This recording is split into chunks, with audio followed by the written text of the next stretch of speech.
Here you see a yoke spring, and there's quite some force on this spring. You see it's quite high. Here you can see the yoke spring, and there's quite some force on that spring.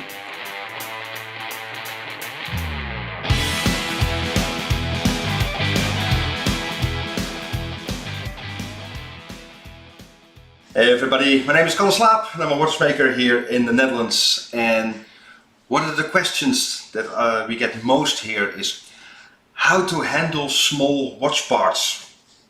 Are there any tips or tricks or things you have to take into account? And yes, they are. And just a couple of simple tips hopefully will help you not to get discouraged by dropping parts on the floor, trying to find them.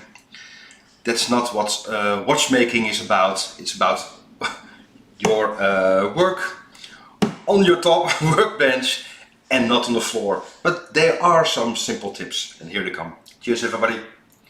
First, the most important tool as a watchmaker is yourself. Your body, how do you react? First, get zen. If you got problems or frustrations or a lot on your head, please have a coffee, go for a walk, but don't touch any timepieces, but they will end up on the floor. So keep your composure and hopefully have fun while making repairing watches. And that is important.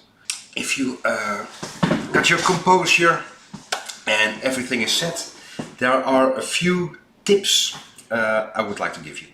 First, the other tools apart from yourself, for example, the tweezer. For many years I used a tweezer like this, and it wasn't even designed for watchmaking, but it was for handling small diamonds, and it's much more slender than just the normal number 5.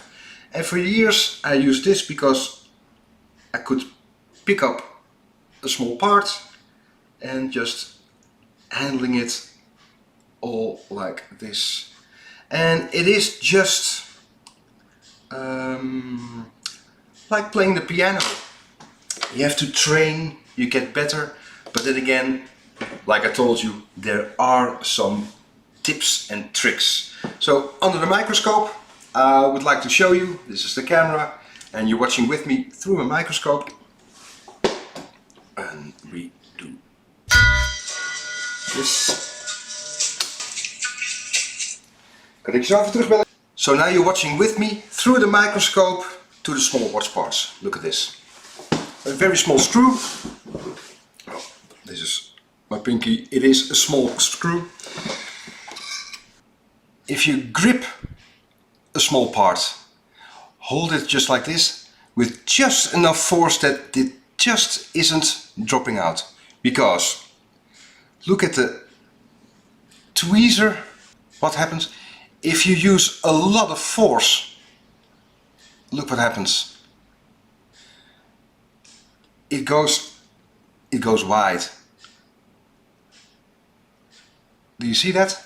So if you're holding a small piece with just enough force that it just isn't dropping out, that's just enough. Otherwise you just catapult the small parts all over the room. Another thing,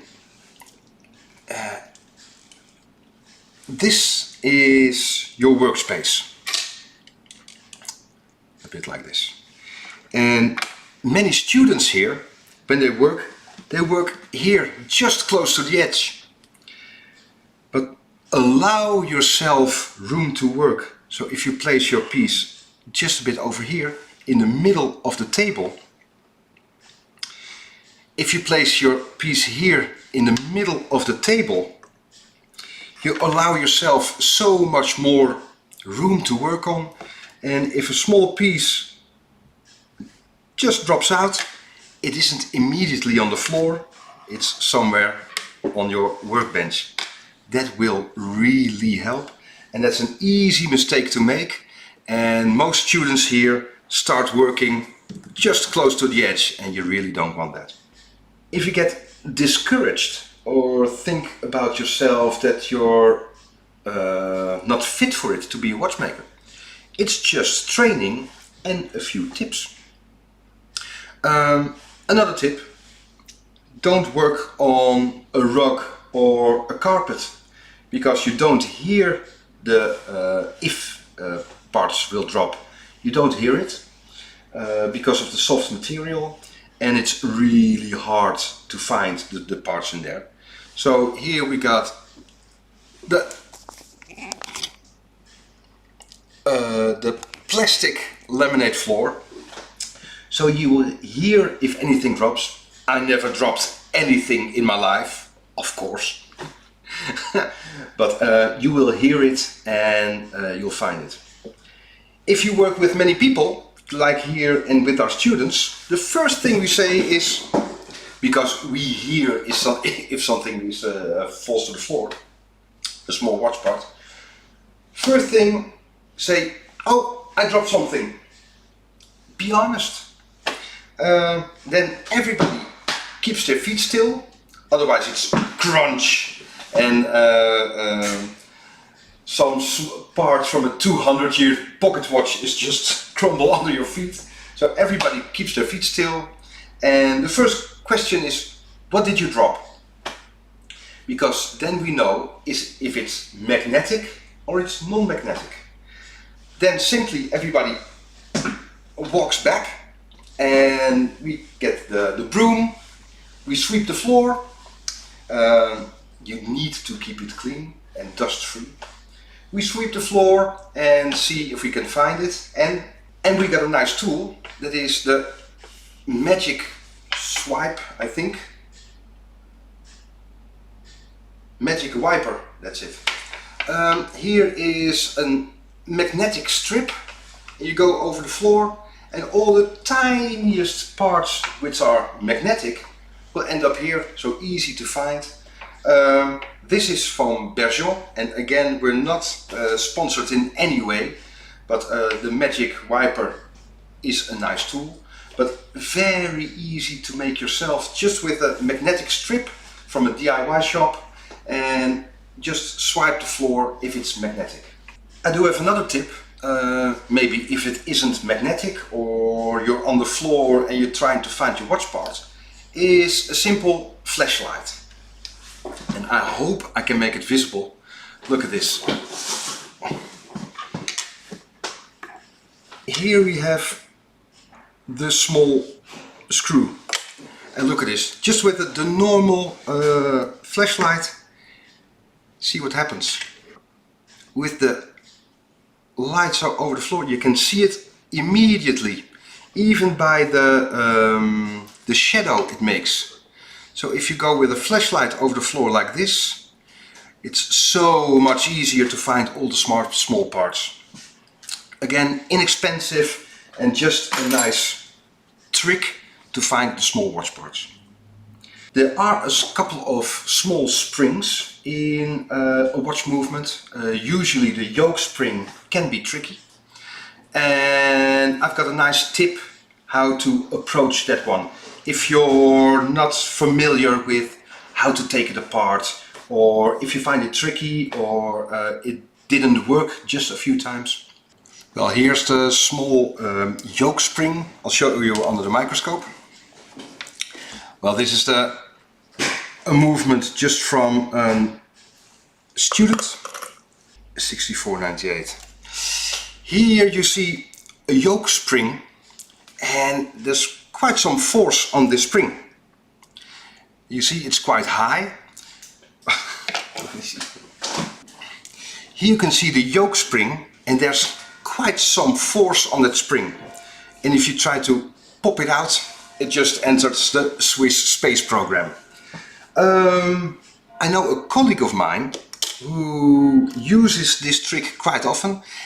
I have to say, it's not for me, but if it works for you, well, whatever floats your boat, whatever flicks your switch, just try it. If you have some trouble picking up a small spring, or if it just doesn't work too well, look at this. If you got just a plastic bag, place the movement in it. Then you can have a nice view from the top, even with the small lens, if you like. And then easily work in the plastic bag, so even if the spring comes out, you know it's there. Again, not really for me. I like to use another simple trick. And that's just placing some part over there and just grip it and gently lift it up. And then you see there's no power left. That's how I like to do it. But again, if it takes some time and you found some trouble handling the small springs, yeah, sure, why not? Use a plastic bag, make yourself comfortable, and well, whatever gives you the best result is for you the best way of doing. And if you use insane expensive Swiss tools or parts, or just a couple of simple tricks, hey, again, whatever gives you the best result is for you the best tool and procedure of working. Again, nobody is born a watchmaker. I was lucky enough to visit the Breguet museum in Paris, Place Verdon, and with a group of watchmakers, and we arranged a beautiful tour around the collection of Breguet, and I was fortunate enough to see the original notebooks of Breguet. And if you're not familiar with it, Breguet is the watchmaker from the 18th century. Groundbreaking, breathtaking stuff he made. Again, I was fortunate enough to see his original notebooks, and there were so many small drawings of watch parts, watch movements, and that is the iPhone of his age. He just made a drawing how parts were fitting on top of each other. Same you with a smartphone. Why not make photos every time you take off some small parts, and then you know the way you should put it together. Make it yourself easy. The speed and the professional way of doing comes later on. Make yourself comfortable, gain experience, repair watches, and again, it's just like playing the piano. If you just practice your scales and work on it, try to have fun doing it, I'm sure you will succeed, just like I succeeded and other watchmakers. I hope this was helpful. Just the small tips of handling small watch parts. If you're into this, please follow our YouTube channel Chronoglide. I've got some videos about tweezers, the maintenance, how to find them, which one you could use. It's just suggestions, but I hope it's helpful for you.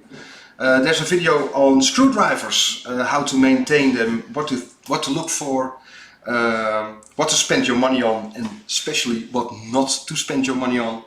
Find them on Chronoglide YouTube channel. I hope you like the channel.